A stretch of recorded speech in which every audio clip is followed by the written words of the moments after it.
Welcome to the Deck Specialist Podcast for builders, designers, and deck pros pushing the limits of outdoor living. Get insider insights, advanced techniques, and strategies to grow your craft and your business. Because great decks build more than homes, they build reputations and memories. Get ready for something special, the Deck Specialist Podcast.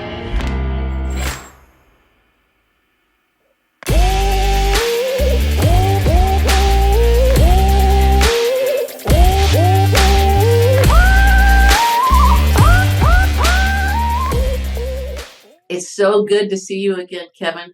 Thank you for joining our podcast today, Deck Specialist. We're excited to have you on. It's Kevin Choquette of Ravin Builders out of Rhode Island. Today, we're going to be just talking about what you're doing and what products you like and, what's made you a success today. And so I just want to tell the audience a little bit about you. If you can share a little bit about your company and how you got to where you are today and what you're doing presently. Yeah. All right. Thank you, Sarah. Thanks for having me on. It's great to be here. We really do appreciate as a community the work that you do in the industry for the niche. And so I'm Kevin Choquette. I'm the owner of Ravin Builders. We're a deck and outdoor living company based in Southern Rhode Island, Northeast US. So we build custom backyards, primarily decks, pergolas, and patios. And I niched down the company. It was a process. I come from a background of remodel, new construction, including decks, but not limited to. I've owned several companies over the years. I've worked for several companies. I've had some great mentors in the space. Residential, commercial, light industrial, really some of the licensed trades as well I've dabbled with. And basically, about 10 years ago, I kind of went down a route through commercial and made my way through an injury into the project management side. And I ended up in a upper management role working for a large company that I didn't really enjoy. I enjoyed the paycheck. I didn't enjoy the job as much as I thought I would. And really, I didn't enjoy the clientele I was working for. So when Ravin Builders started, it was basically a side project of mine. I was performing work on the side of my corporate job. And basically through COVID, the outdoor living started booming and we started getting a lot of our work. And then my corporate job started to tailspin based on the type of work that we did and the situations involving COVID. So I pretty much came to a crossroads where I was able to make that leap and take a severance and take that little bit of money I got from the severance and open Ravin Builders full time. It wasn't for another couple of years following that we actually fully niched down. We were in the outdoor living boom, and I started to attend some industry events like the Pool Spa and Patio, the Deck Expo, where I started meeting people in the industry. It was really an enjoyable thing for me, and I was just wildly impressed by the community, and basically made a decision to kind of ask myself a question if my market would really support niching down. Because when I first visited Deck Expo, I wasn't aware that there was any builders in my market that only built decks. I mean, there was a couple of them within 50 miles from me, but I didn't know about them. And I was always under the impression that just a general or contractor or remodeler, we built the decks, right? One day we'd be siding a house, another day we'd be doing a kitchen, and another day we'd be building a deck. And that's just how I always thought it was. And traveling and meeting the rest of the industry really opened my eyes to that opportunity. And I started fantasizing about my ability to kind of shed half the tools in my trailer and really focus on like training specific and getting like more more dialed in on what we were doing. And that's what we did. I made a decision to stop accepting other work. We did have a new construction scheduled in preliminary. So it took a while to cycle out the other contracts that we had and kind of fully niche. But a lot of people ask me why it's called Ravin Builders. And when I did hold that corporate role and I started working on the side, I had a pretty vicious non-compete, even though it wasn't like directly related. So my wife's name is Rachel and my name is Kevin. And the original company was called Ravin LLC. And it was basically just a shell bank account with a contractor's registration. That was in my wife's name. And I was using my registration for my job. So when I left my other company, I added builders to the end of it because we already kind of had a thing going, and then we hit the ground running, and that's kind of where the journey started of like getting immersed in the industry and like starting social media, and we can get into that. But I had no I had no idea that we would do with social what we're doing. It was not my intention. It was basic small business marketing or just a necessity to have social. And so that kind of added a whole nother layer to this enterprise that I didn't see coming. I love that. I love the naming between your name and your wife's. That's awesome. I didn't know that actually. So that's a great name and very meaningful actually.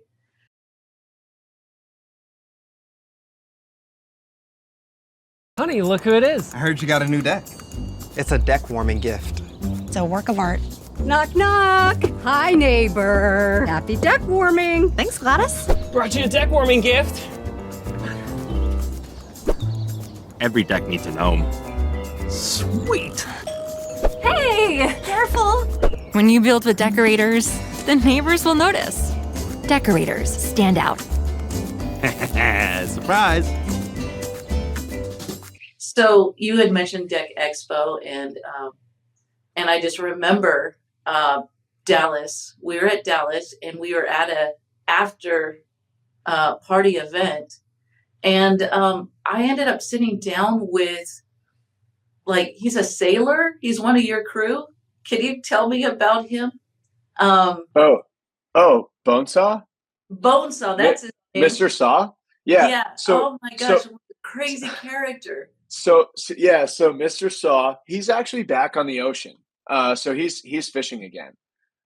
He isn't with the company anymore. But yeah, we wish him well, and yeah, he's back on the water, and that's really his longtime true love, right? Is being on the ocean, and he looks like he's doing great. And yeah, so yeah, Mr. Saw.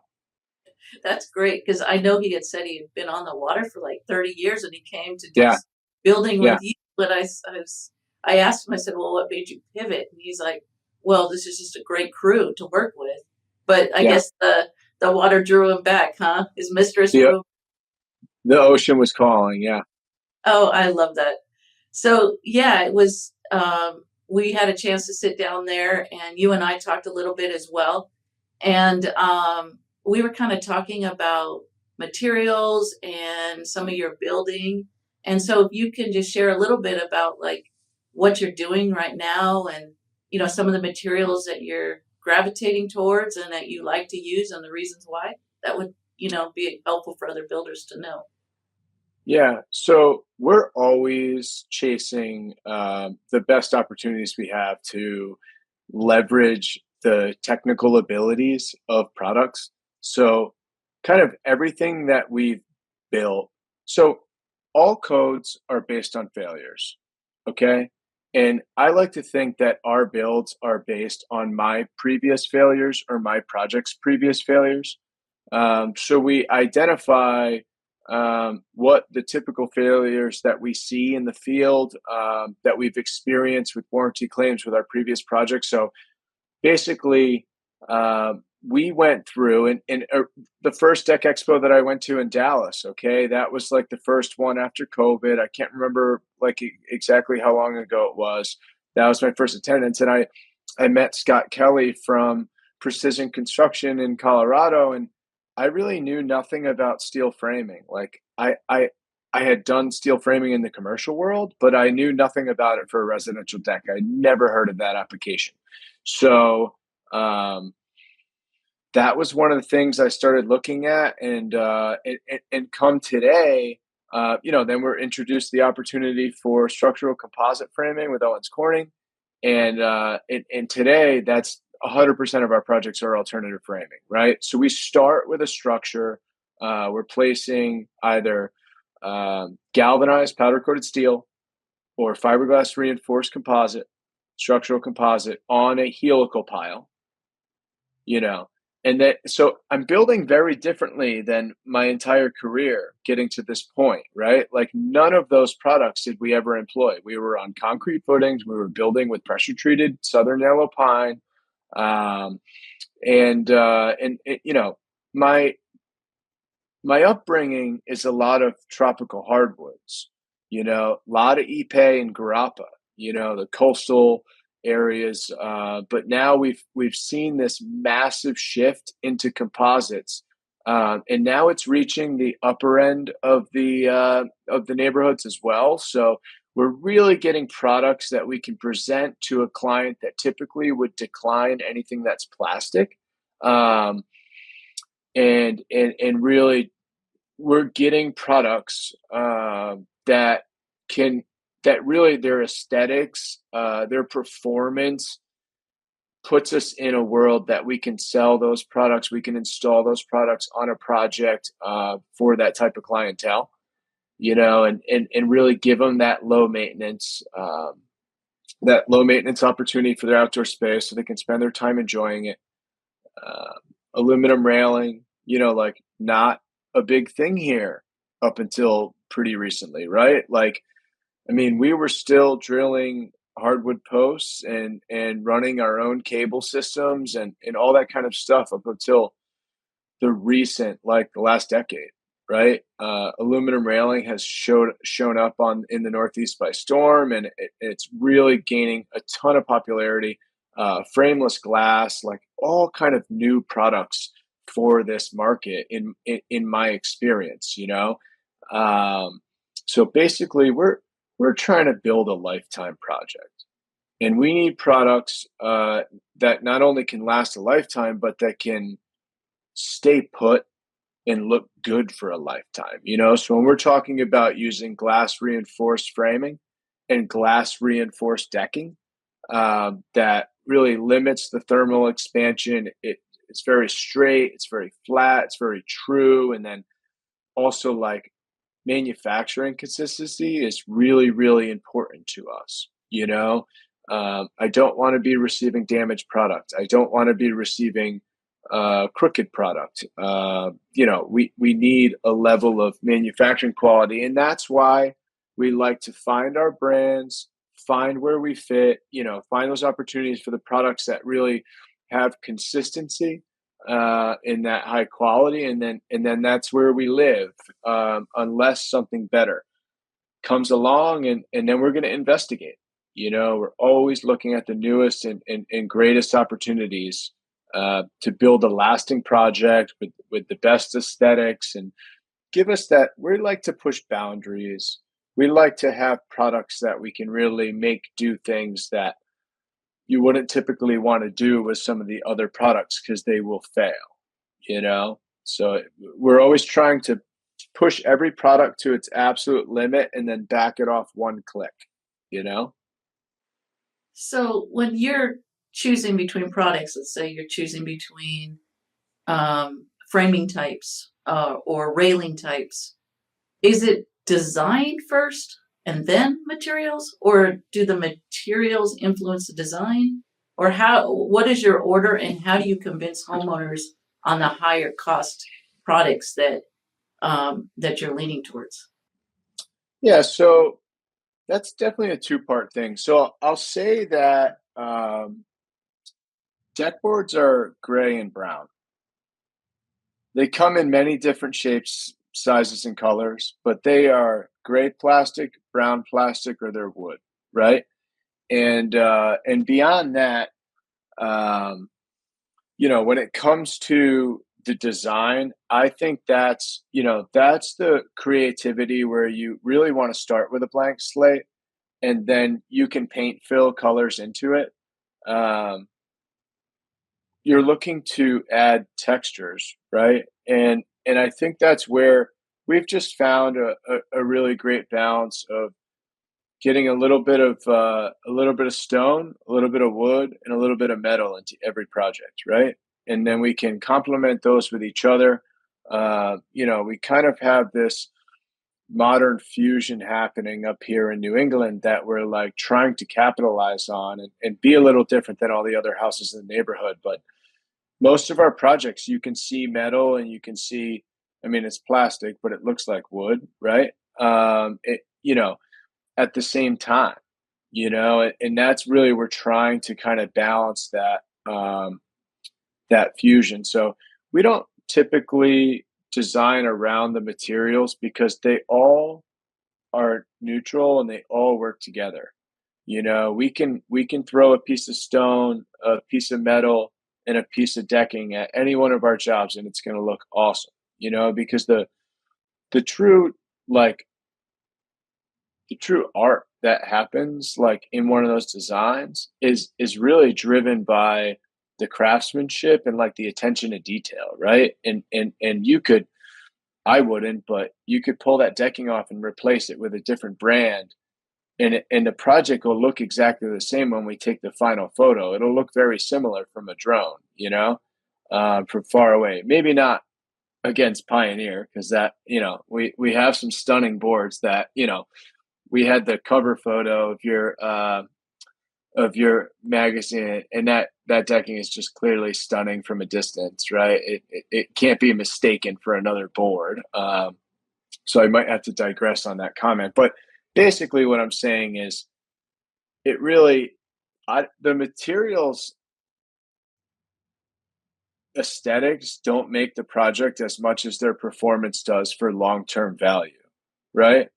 You could very easily, so when we're talking about cost to a consumer, you're really paying for technology versus aesthetics. The aesthetics are going to come with a high quality product. We could show you a lot of high quality products that are in the same price range, but some of which are not going to have the performance that we're trying to work with. Like we have experience with these products, and as we gain more and more experience with them, we kind of figure out exactly what we can do with them. We can push them to the point where we still are confident there's not going to be any failures, but we can do things differently. We can do things over the top. We can really like get creative, when we're building with these products. And for me, there's always some minute details on every project that I just absolutely love.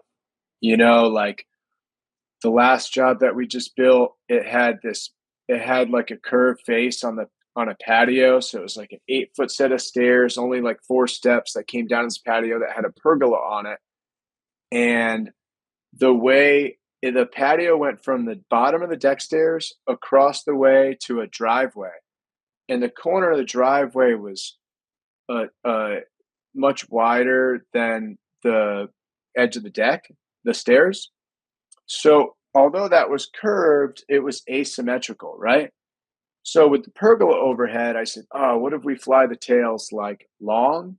And then I cut the tails to the shape of the patio. So now the pergola is asymmetrical as well, where at one end of the beam, they're like pretty short tails, and then they kind of grow, and then they get real big, like almost out of center, and then come back in, and the tails are a little longer on the other side, but it matches that profile of the patio. And I just couldn't get enough of it. I just thought it was so cool. And like, it's one of those things that I think for some people, like they think that it would really bug them out. Like if they were to look at a drone photo, they'd be like, that's wrong. It needs to match, And I find a lot of things like that where you like do something differently and it ends up being like a feature, and it's like really like draws visual interest,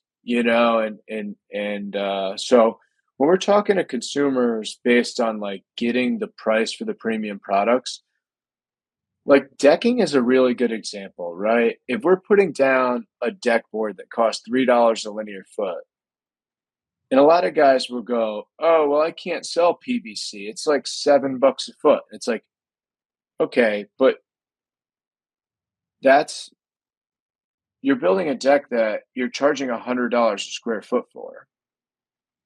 You don't think that customer would pay $105 or $110 a square foot to cover the cost of the difference in deck? The labor's the same, the fasteners are the same, the process is the same, the demo's the same, so it's like that cost ratio is a value proposition, just like with our framing, just like with our decking, with our railing. Um, the base cost, labor is very expensive. Labor is very expensive, and a lot of the other costs are fixed, right? Of the management of the project, the design of the project, the permitting of the project, you know, the restroom, all these other costs that go with it.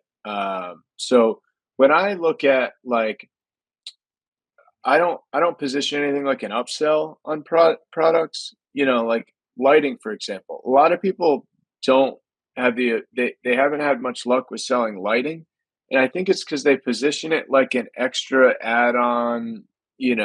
Not necessary. And it's like any other area of your house.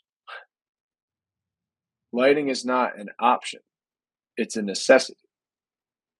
So if you're going to spend even $30,000 on a backyard, but especially if you're going to spend 60 or 80 or I mean, we build projects in the multiple six figures, right?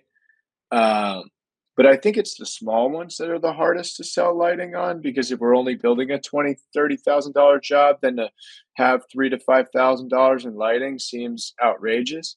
But man, that job, that project, that investment for that customer is more than 20% valuable in comparison to without lights. No question. No question. I usually ask people, well, don't you work during the day? Don't you want to use the deck when you're not working? All this money you're going to spend, don't you want to use it? You know? And then I always, so customers love to send photos of them enjoying their space, right? Like people get really excited. We build them a project. We're very personal. And I always we have some really good relationships with our clients, And I'll tell you, it's more common than not when I get that gratitude text when someone's just like on cloud nine on their deck. It could be like a year later sometimes. It might not be the first text we've gotten. It might just be one day they're just sitting out there and they're like, oh my God. And they text me a photo, and happens all the time. And it's always at night when the lights are on. Oh, that's interesting. Because it's magical. That, and people don't have time to sit, over the weekend if they don't have plans. I don't know about anybody else, but it's hard to find time to sit in my yard. But I can certainly pop out there and have dinner, and or whatever. And granted, the summer the hours run longer, but gotta have the lights, So that's just a small example of I like to tell my clients about my experience with my space, like how much I enjoy having lights in my space and what it's done to me, and how I kind of installed some lights that I didn't really think they wouldn't have been my first choice. Like I had an opportunity to use some lights from a marketing opportunity, and I was like, yeah, I'll put these in, and they're weird, they're kind of a weird layout and a weird fixture, and the ones that I thought I didn't like are my favorites. I know we have They make the space. yeah. I put Inlight Ace pathway lighting, and it makes a triangle of light, like a cone on the walkway. And then I just put one every so it's weird because it's asymmetrical, right? And it's just it seems like there'd just be these bright cones on the walkway and the rest of it's dark. But it doesn't. It just adds this visual interest. and it's just really incredible. My favorite. I have a bunch of lights in my yard. Those are my favorites. So it's funny, like, but I like to share my experience with the customer of my own home, of how it's changed the way that I use my yard.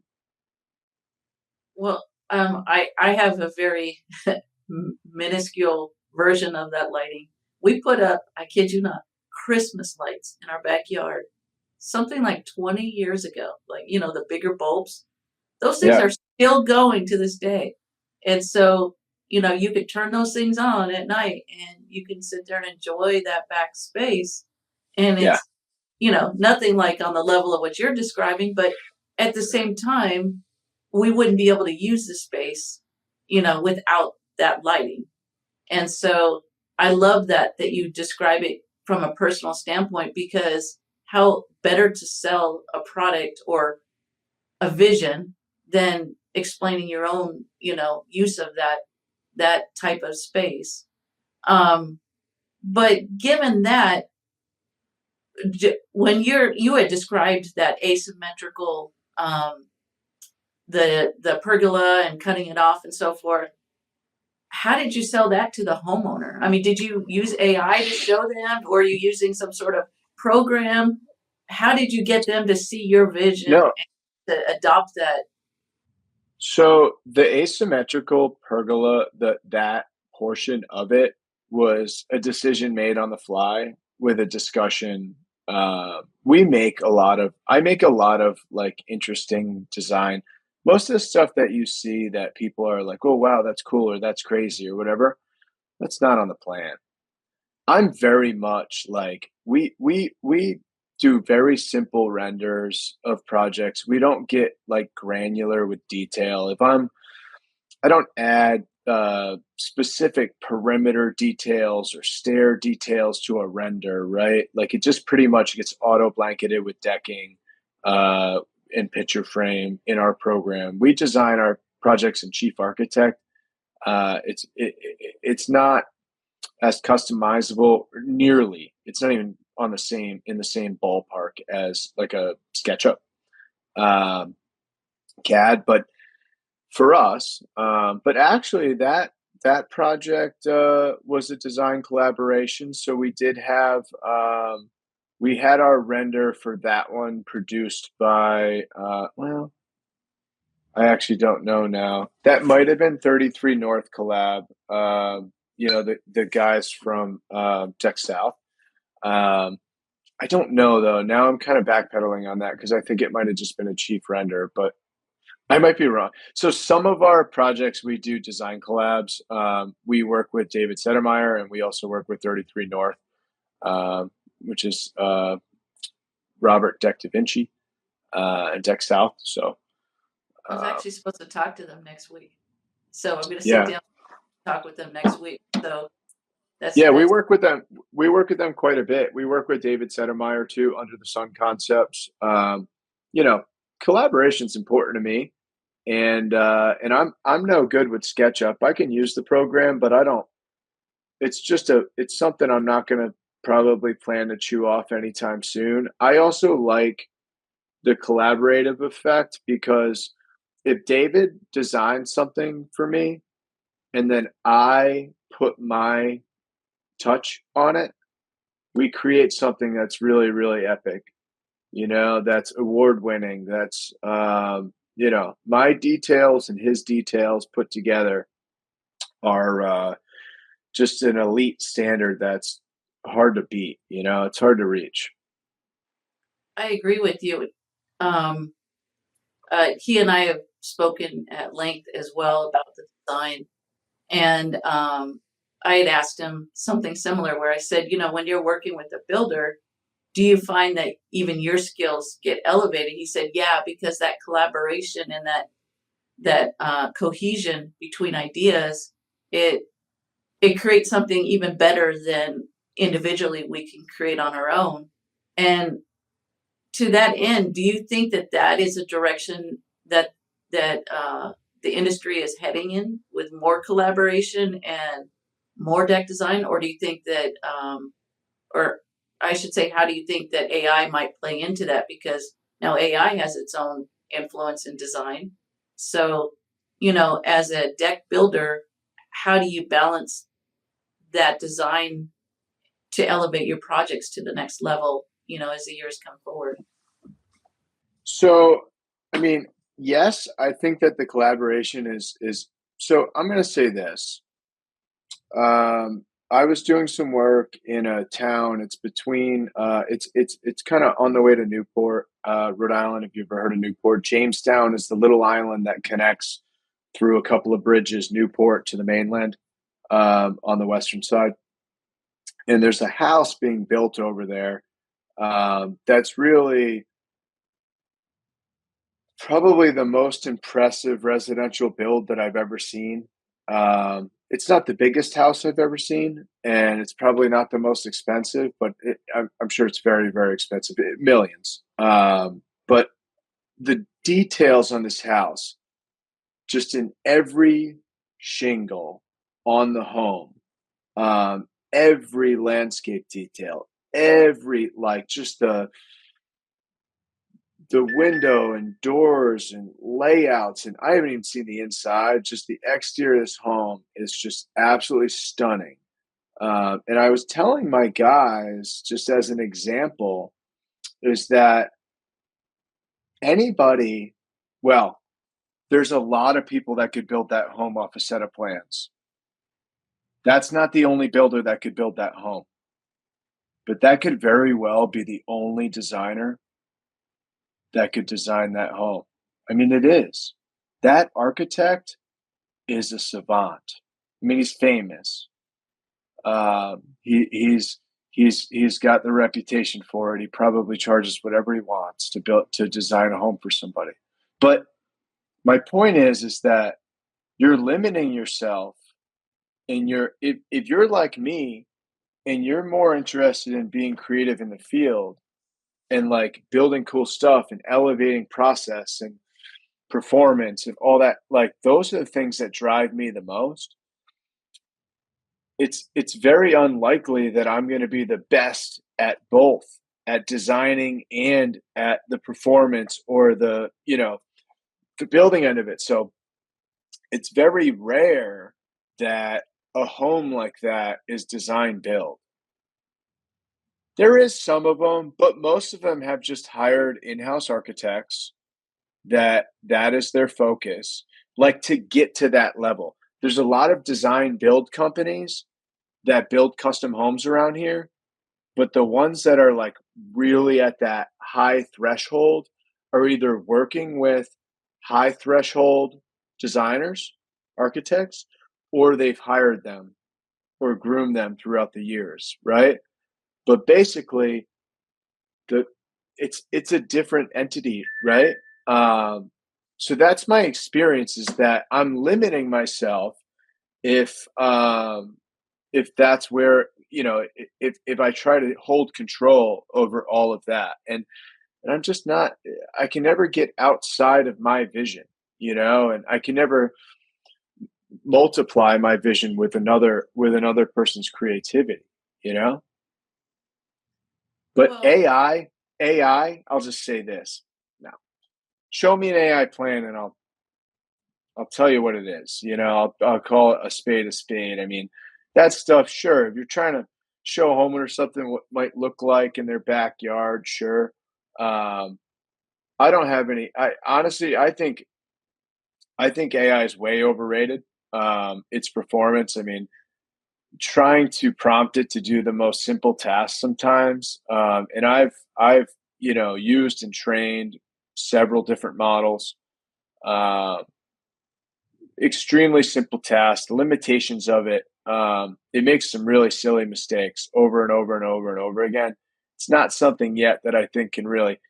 It's good for repetitive, simple tasks. It's good for research. I think its probably strongest suit is researching the internet for information, but yeah, I don't yet. I mean, I see it in some of the industries where guys are, claiming that they're leveraging AI to blow their businesses out of the water, and I'd love to see how that pans out, because honestly, I see its abilities, and it has its strengths, but it makes some really silly mistakes, and it can be very frustrating to try to train some of these models to do things that you want. And it's just not something I'm not going to spend more time training a model to try to make a design, and then have to kind of turn it into engineered plans. It's really it's not it's not piquing my interest right now. I'll say that. I'd rather just pay a person $900 to do it and just be done with it, and have somebody that can pick up the phone and make revisions and make changes, and have everything formatted correctly, and have a person's creativity involved. Have people behind it. Well, speaking of that, how do you get your lead generation? What are you getting it mostly off of social media? Or is it, I mean, how do people come to you, that want to, you know, have a deck built by your company? We advertise just like everybody else. You got to understand that my demographic on social is other contractors. Like, we don't have a 500,000 followers that are homeowners, right? Some of them are, but a lot of them do the work themselves, right? Because most of our followers are either in the trades, interested in the trades, own a deck building company or construction company, right? So, although we do have some virality once in a while, and of course our stuff gets shared all around, and we've had those customers where somebody sent them a video of ours, said, "Look, these guys are in your area. When you need a deck, you should get it from them." Or it happens, We've gotten some jobs through social, but the majority of our customers come through our website, just like anybody else. We're talking basic marketing, like Google business page, website, like a good website, one that operates smoothly, that's mobile friendly and formatted for desktop as well. And we're leveraging paid Google ads to get people on our landing page. We're trying to keep the reviews flowing on the page, which is very difficult, right? We're trying to keep the portfolio updated and really show those type of projects that we want to build.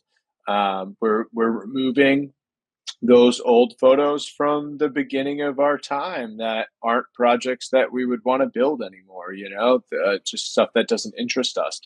You're not going to find a picture of a kitchen remodel on my website. We got to go back there and scrape all that because we don't want to be showing up in Google Images, or on a search for work that we don't want to do anymore, for a pressure treated deck or something. So, but yeah, basically, I like to leverage Google ads as our paid ad campaigns, because when they perform well, it definitely is helpful for my website authority, even as an organic result. Google's, their job is to provide somebody with the best search results, and the better they do that, the more they can get me to spend on ads, right? So it still helps me with organic ranking to have people interact with, our ad clicks. I always say I like to be on the first page 3 or 4 times. Like, that's the goal. I want to be paid ad. I don't want somebody to click on it. I want to be up top on the local business with the map listing. Then I want to be organic, with our main landing page, homepage. And then usually somewhere else, if you scroll down, I want to pop up again in the about us or contact us or portfolio pages or blog entries, depending on how somebody's searching. Well, let me ask you this: what percentage of your business do you put towards marketing? What did your how much do you spend a year? Small. I mean, it depends. Here's the thing: marketing comes in many different forms. So the simplest number for me to establish would be, what is our ad spend? Like, our annual ad spend is a drop. It's really not much. It's not much as it would be for a typical business. Do you know what I mean? I'm trying to think. So we turn our ads are turned down now because we're busy. We're booked out through into the holidays, you know. But we're not as big as we used to. We're not as high production. We'll do like 1 million in change gross revenue this year, in that 1.2 to 1.5 range, depending on how we finish, you know. Um, and we'll probably spend 10 to 15,000 on Google Ads, you know.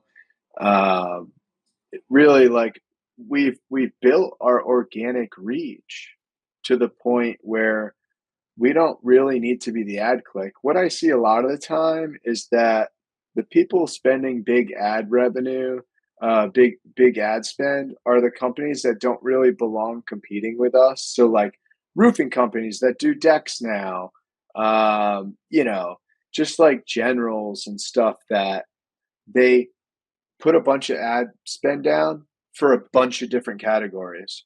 So they're just trying to cover the spread. And that's why they spend $20,000 a month on Google Ads.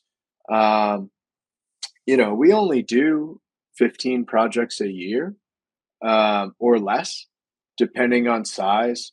You know, our average project is $85,000. So I don't need, you know, we're generating 250 to 300 leads a year. And out of those, we'll vet those to the point where we can go write 100 quotes, and then we need to be a 15% close rate. You know, I don't need more than that. I'm not a scale model. I'm not looking to build 10 crews. You know, so that's basically what it looks like for us. Is we just gotta go on 80 to 100 in-home consultations, and find 10 or 20 of the really good clients that fit, and that's our annual revenue, you know.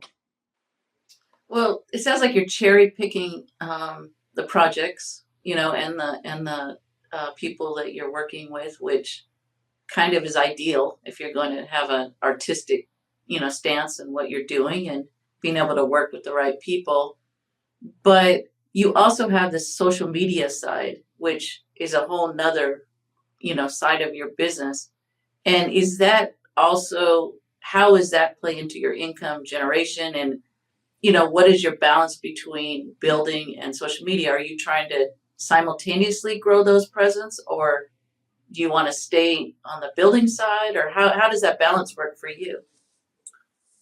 Well, I think the only reason I have a social media presence is because I'm on the building side, right? I mean, guys ask me all the time how to grow their page, and they're not really doing anything that's interesting or that people are going to learn from.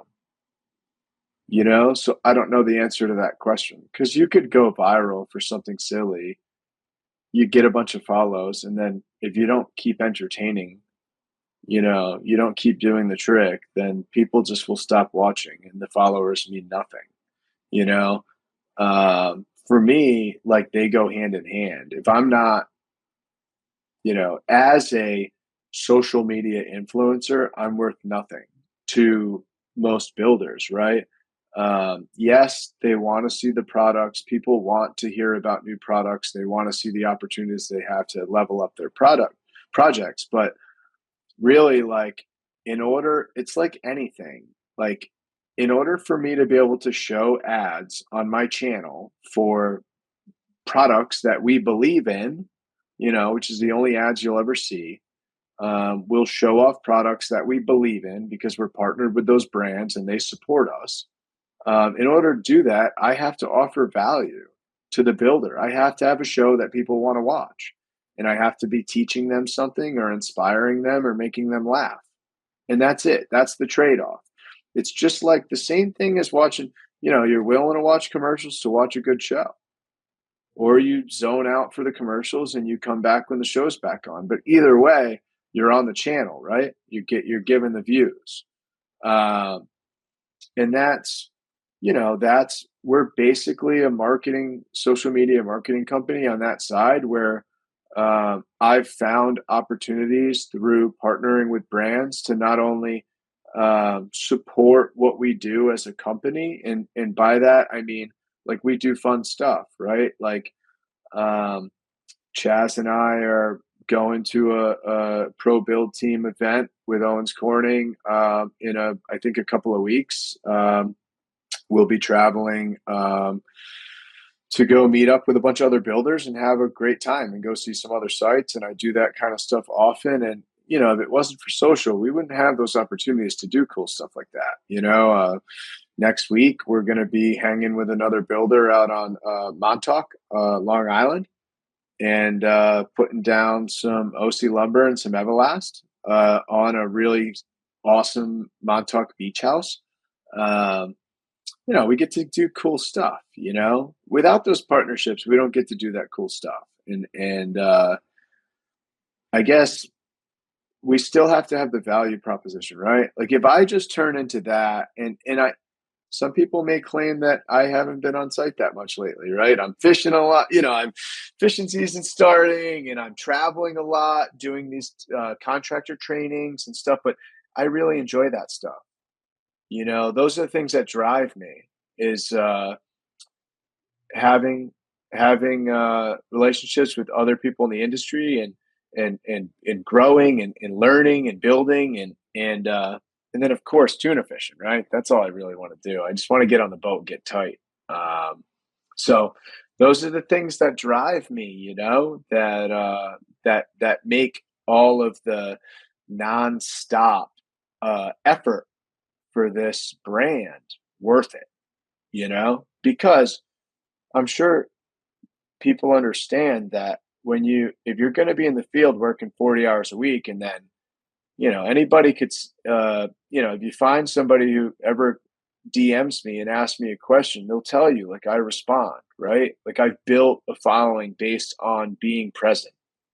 And that takes a big toll on your family and your life. It's a lot. It's a big job, being a call center 24/7 in a sounding board in a Q&A session all the time, and I've found some flexibility there to release myself a little bit and not feel such a strong requirement to respond immediately, like just a lot of time I get those questions and someone's hung up on something, and I consider myself somewhat of a mentor to them, and I want to help, but that's basically, so it's all important, right? I think that's why we're where we are, because I'm willing to help, because I like helping. That's the joy in life, is helping someone. That's the only thing that makes you feel good. Nothing else will. The material stuff won't. The fame and success won't. The money won't. The only thing that'll ever make you feel good is helping someone. So where does that come from? Where does the sense of responsibility to the industry come from? Well, this industry's given me everything that I have. I mean, that and the trades need help. We need mentors. We need positivity in the trades. Like I came up in a generation where the one behind me, they say, nobody wants to work. No kids want to work. Nobody can do anything. They treat you like you're worthless. But then they complain that nobody wants to work. What am I going to go fist fight to do a job? I'm not, that's not the way that we're going to get anywhere with this industry, right? We got to create a space that people want to be in. So, I boxed my way through it to get to where I am, but I really think, and it really shows so much in my content, in the comments, how like negative people are and just miserable. Nobody wants to live like that. You got to live with the people you work with, that's who you spend the most time with. Nobody wants to work in misery. So I think it's really important that we set a different tone in the trades and really make it what it is. Like I like that my guys like enjoy going to work, you know, that we have fun there, that they enjoy producing, being craftsmen, and building jobs. I always say like, if you don't love like stepping back, like if it doesn't like floor you to finish a job and see it, and like have that sense of accomplishment over like crafting that space, then it'll just never last. Like the job just won't, if you're just going there to punch a clock and get a paycheck, and that's your highest level of concern, you'll just have a job and get a paycheck for the rest of your life. You'll really never go anywhere. You'll never really be successful. You'll just survive, And for us, it's like we're most interested in success, not just survival. We're looking to thrive, and grow.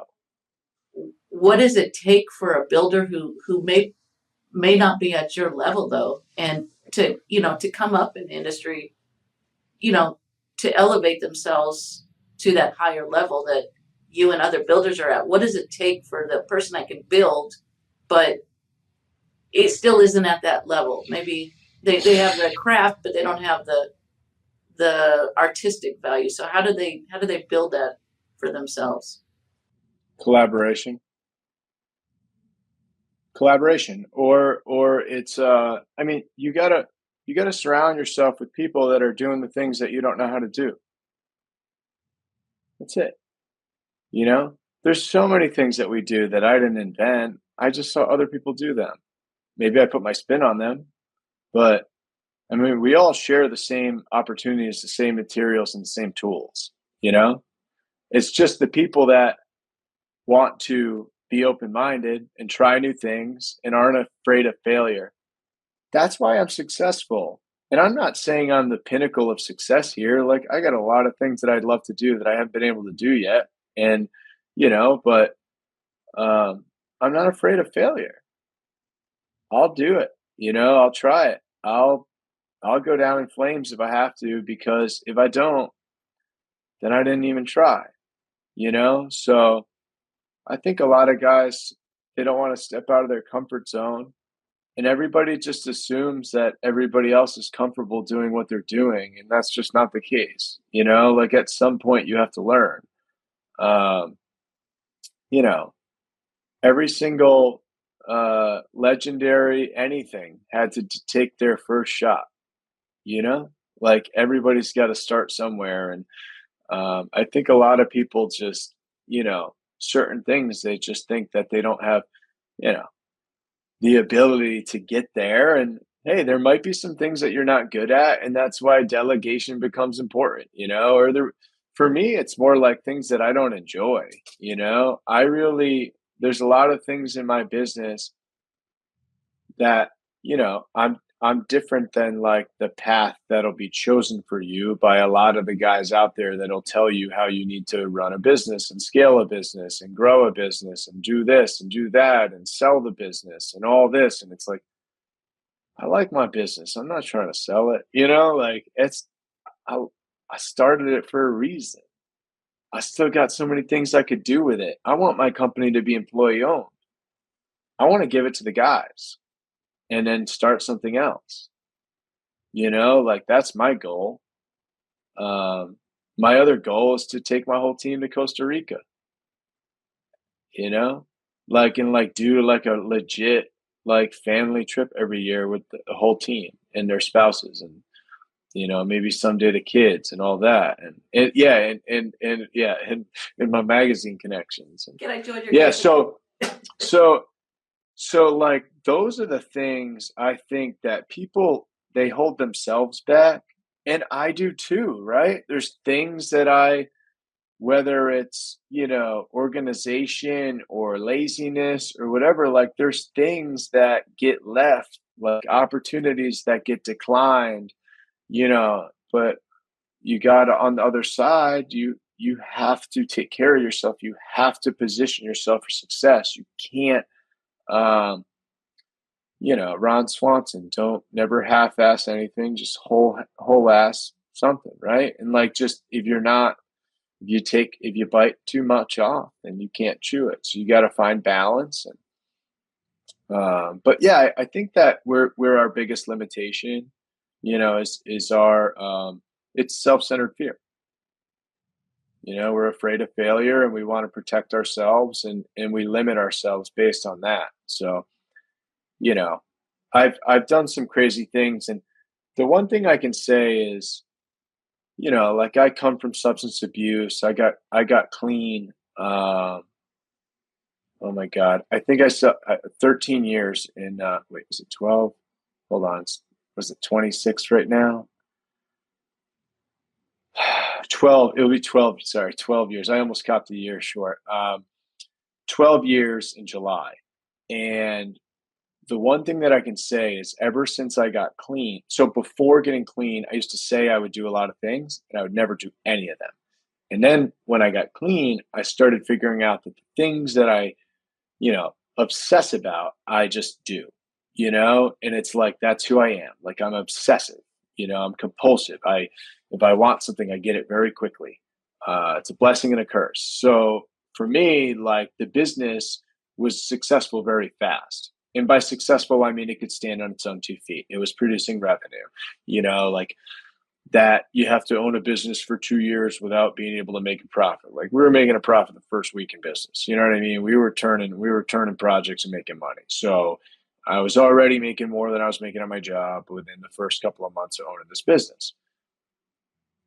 But if I was, if I didn't take that leap of faith, then I wouldn't have that opportunity. And then if I don't have the confidence to book work out farther, or start hiring people, or to get that health insurance plan, or to get that 401k, or to buy, vehicles, or do whatever, then I'm not going to grow. I'm just going to stay where I am. Part of that is going from winning every job that you go to bid to becoming comfortable with being a 15% close rate, or maybe even 10. And not, if I'm booking out till Christmas, then why am I giving deals? That's true. Like, if I don't have a problem selling the product, and it's like, oh, our close rate's down. Okay, well, how many jobs do we have booked? Are we really that concerned with filling a slot for April of next year? Lift it up, So, and that's not gouging. That's really just supply and demand, and really kind of shows, like, that's where we want to be. We want to do 100 consultations and close 15 jobs. And that's worth our time.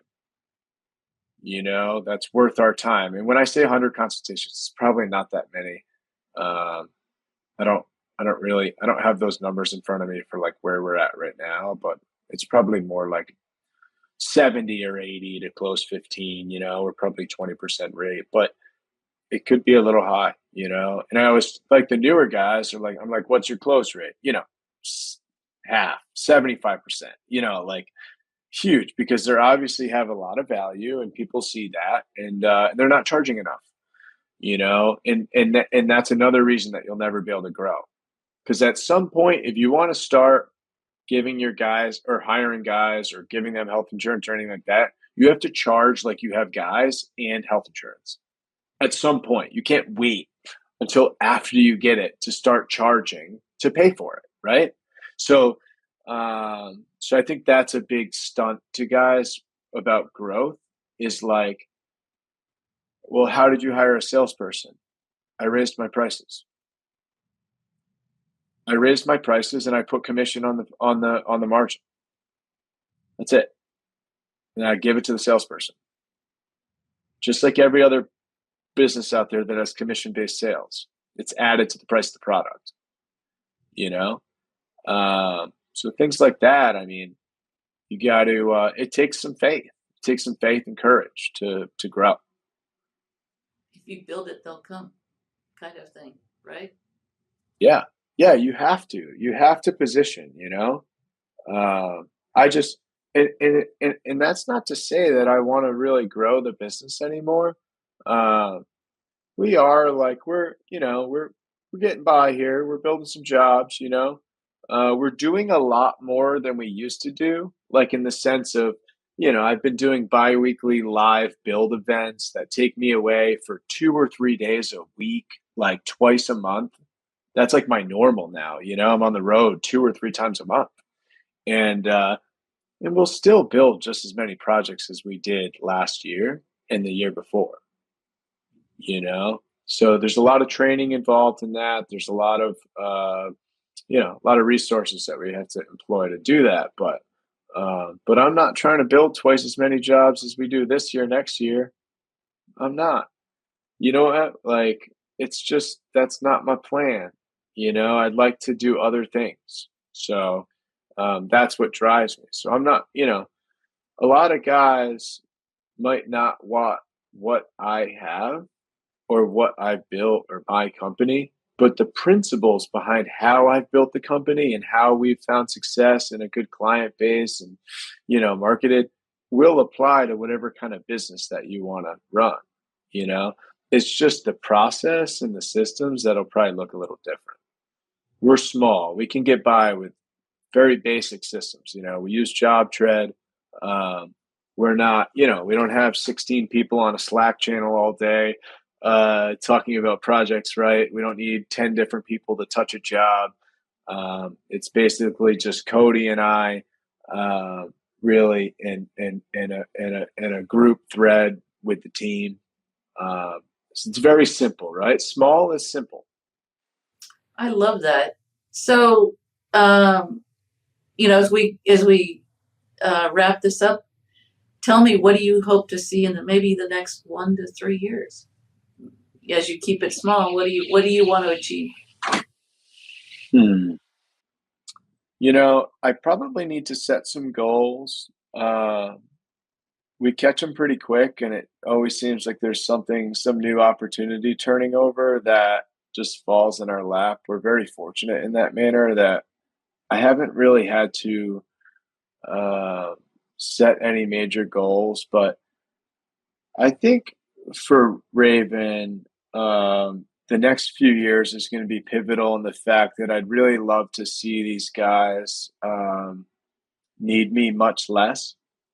Like we're kind of trending in that direction where they can build without me. And it's truly, a lot of guys they think that their guys aren't capable because they never let them try. So the more time I spend away from that site, the more opportunity they have to make mistakes and learn. Because whether you like it or not, instructional learning only gets you so far. You really need to let people get some experience in the seat and get some driving time, get some shift time. So I like that, and I also like I've been doing some stuff on the manufacturer side, and I'm trying to make impact. And find some other. I do enjoy that. I enjoy working with other builders. So, so we're working on getting involved in distribution of a product, bringing in a new product, and I can't really talk too much about it, but we're, so that's gets a lot of my attention right now, just trying to navigate, international distribution, kind of learning, and that stuff excites me, kind of learning new avenues. And so basically, I just want to keep building cool stuff and hang out with contractors and having a good time and going to shows and just seeing my guys get like more and more immersed in the industry and like them becoming like point of information for other builders. Like Chaz is a really good example. He's he was a prison guard. He left a pension to kind of like enter the sport fishing world, and I was able to drag him over to construction by like duping him into thinking he was just going to help me make content. And um, he's he's a legit carpenter, and he didn't know how to read a tape measure. So he had asked me a question about uh, like hiring based on like attitude and personality. And so many people ask me like where I find these guys, and it's like they're my fishing buddies. You can train anybody to do the job. And if you can't, then you suck at training. We're not asking someone to split atoms. You know what I mean? You just have to know how to read a tape measure and use basic tools. you know? So it's like the more practice, just like everybody has to take their first shot at some point. Like the more practice, the better they get. And like, I don't know. So that I feel like is, I don't know, like that's a major accomplishment, right? To take um, somebody who is literally going to rot in prison just on the other side of the glass, like they get to leave every night, but they're still like living a life that's not, you know, not primo in order to make a living, and like get them out in a world that there's a lot of opportunity, and to be able to create and, like actually like get passionate about your work, um, and I'm not dogging on the prison guards, but it's tough to get passionate about organizing chow line, right? So so that's been a really cool experience, and that's not the only. I've taken other guys that don't. The guys can learn it, and that's my advice to people is that when you try hiring for construction role, you get all these guys that have been doing it for 30 years and they're the God's gift to construction, they're the master of everything, and then they show up on site and they're worthless. Because if they really were who they said they were, then they probably wouldn't be asking for a job. And that's been my experience over the years. I've hired for many different companies, and I've kind of taken a new approach where it's like our strength is in the youth. As long as we don't say that the youth doesn't want to work and that they're not capable, and we tell them that they aren't going to be successful and then expect them to show up. But I think there's a lot of opportunity out there for the next generation because we're making good money, man. We the construction industry is a solid play right now, in comparison to some of the other career paths, we have a pretty good sales proposition here for people getting involved in the trades. So, it's our job to do our part to make it not just about the money, but actually to make to create a world that people want to live in and work in, that they can enjoy and have fun and want to come back to every day. So if I understand you correctly, when looking for employees for your company, try fishing? I would try fishing. Always try fishing, right? Yeah, Zach came from construction. I got really lucky with Zach. Like he just applied for a job, and I didn't have a spot when he applied. And I was like, I'm gonna save your stuff and let me, and then I saw an opportunity to bring him on, so I did. Yeah. So I guess one last question I have for you. Is it blue tuna or yellow tuna? So it's yellowfin. Our real target is, so we have bluefin here. We actually get bluefin inshore as well. They're usually the first ones to show up, but we're really targeting big eye. So yeah, big eye is like the trophy hunt of the Northeast Canyons, and then so we're targeting big eye tuna, yellowfin tuna, swordfish.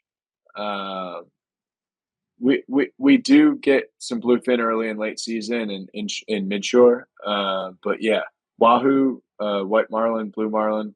There's a lot of people don't understand, but we have a pretty insane fishery in the Northeast. We get some serious hot water from the Gulf Stream, and we have some real deal pelagics. Yeah, I've watched a TV show or two about that, you know. Yeah, yeah. So that it's like that's what everybody knows tuna fishing is by the TV show. And so we're not really we do target giants sometimes specifically, like off the draggers or something, but I'm not a stare at a balloon for 8 hours floating off an anchor ball type of fishing. You know, if you look at can I plug my fishing page? It's clickbait. So it's a clickbait underscore sport fishing underscore NE, like New England, Northeast. So if you look on there, it's very, I like to think, fast paced, engaged. You know, we're out there fishing. You know, we're not just sitting around waiting for a fish. We're hunting. But we're out in the blue water. You know, we can't see land. We just took our first trip of the year, and we ran like 300 nautical miles round trip. So we're going out to the continental shelf, and it's really it's something you can research and be a student of your whole life, and you'll never figure it out, you know. And that's kind of that's why I love it, you know. I love that. Do you own your own boat? Just out of curiosity. I do. Yeah, I actually have two right now. So it's kind of a sore subject, but we do have two. We refit one before last year, and a smaller center console, and then I moved up, and we had another project this spring, and really just took the first trip on it. So yeah, it's really we're really fortunate, but a lot of hard work, a lot of elbow grease. You know, like I'm the 20-year-old boat guy. And do all the work myself. And so it's a lot of time, a lot of money too, but like a lot of time. If it's a passion, then it's worth it. I love that. Yeah. And this one's also better for the family too. Like I've been enjoying a lot more time on it with my family, which is like difficult on the small boat. You know, it's cool. Like if the kids were a little older and you could go like sandbar hop and stuff like that, but like with the young small kids, like it's nice to have like a bathroom, a table, like AC down low, like that kind of stuff that like really helps you like parent little kids while you're on the water, instead of being like flying on a center console, you know. So it's cool. That's kind of a new piece is you know, and I knew that was the goal. It's like, yeah, this will be better for what we do offshore, but it'll also be much better for the family, you know? So it's a 2-for-1. It's just a different type of outdoor space. Oh yeah. Where lighting is important. It's the best. It's the best. Where decking is important too, for that matter. Yeah. Where decking is important too. Yeah. Yeah. So, as far as this year goes, we're looking forward to the shows. We have Deck Expo in New Orleans this year.